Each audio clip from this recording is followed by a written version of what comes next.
are 5 students from Sciences Po. We spent the last 8 months working with a French NGO called Equipop, that works primarily in West Africa on women and girls' rights. And then in January of this year, we actually went on the ground to meet these women and men.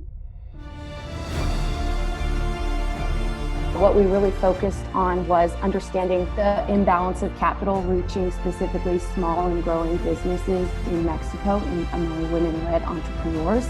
They wanted us to look at emerging trends in human trafficking in the Balkans since the policy was introduced in a post-conflict setting. We conducted desk research for several months. So they were mostly civil society leaders, politicians, bloggers, entrepreneurs, radio show hosts, and such. This research has given us the opportunity to learn from so many incredible women. This moment illuminates the urgency of need for systemic change to promote justice in this country and around the world. The groups who feel the effects of food insecurity, specifically, it's women and children. The study has been fascinating to look through, and the trends are very similar. Women eat least and they eat last. There's a really vicious cycle of poverty in the United States that this report calls out.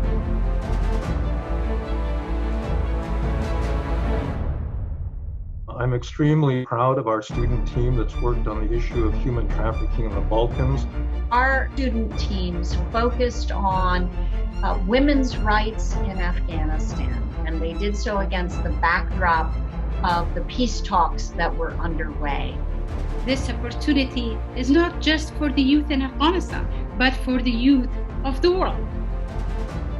You have come upon what we have identified as root causes in terms of both gender inequality being the driving force to sex trafficking, which is where we as NATO have primarily looked at. As we speak, we're actually working on the implementation of one of their major recommendations, which is regarding the creation of an association for the plant-based sector in Mexico. Without a doubt, this more integrative perspective will give us greater elements of analysis and will allow us to explore with the tools that the investigations have provided and with possibilities of incorporating as a pillar of national development. One of the biggest things we've learned is, it's not about us. Like, we are part of this bigger system.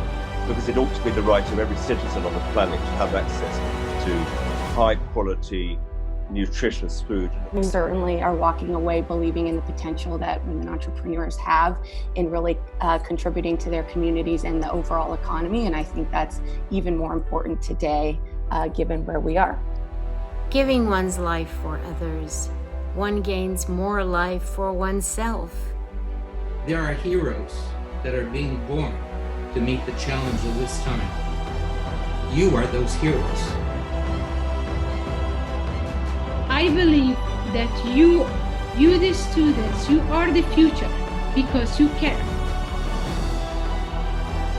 And the increased flow of pure love released by a selfless act bring to the giver infinitely more than he can ever give. Thank you for joining us and for joining our movement.